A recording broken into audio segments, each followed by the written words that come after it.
లోకనాయకుడు Kamal Haasan sensational director Shankar కాంబినేషన్లో తెరకెక్కిన చిత్రం భారతీయుడు 2. 1996లో ఇదే కాంబోలో వచ్చిన సూపర్ హిట్ మూవీ భారతీయుడుకు ఇది సీక్వెల్. జూలై 12న థియేటర్లో విడుదలైన ఈ సినిమాకు మొదటి షో నుంచే నెగిటివ్ టాక్ వచ్చింది. ఇంకా మొదటి పార్ట్ మ్యాజిక్ను కొనసాగించలేక చతికిలపడింది. తమిళ్లో భారీగానే వసూలు సాధించినప్పటికీ తెలుగులో సహా ఇతర భాషల్లోని ఇండియన్ 2 సినిమాకు డిజాస్టర్గా నిలిచింది.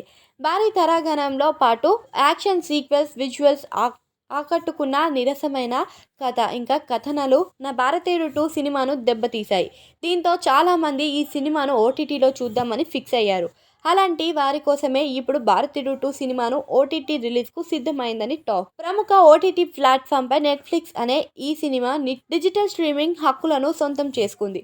సూపర్ హిట్ మూవీ సీక్వెల్ కావడం, కమల్ హాసన్లను ఇంకా శంకర్లను కూడా ఒక క్రేజ్ ఉండడంతో భారతీయుడు 2 సినిమా ఓటీటీ హక్కుల కోసం నెట్ఫ్లిక్స్ భారీగానే ఖర్చు పెట్టిందని సమాచారం.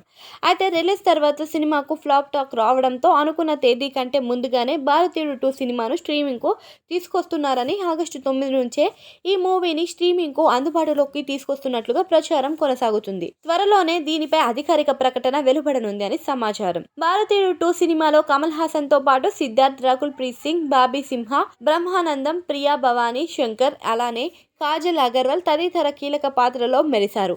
భారతీయుడు 2 కోసం నిర్మాతలు సుమారు 250 కోట్లు ఖర్చు చేసినట్లుగా అంచనా. అయితే ఓవరాల్గా ఈ సినిమా 120 కోట్ల వరకు మాత్రమే కలెక్షన్స్ను రాబడుతున్నట్లుగా సమాచారం.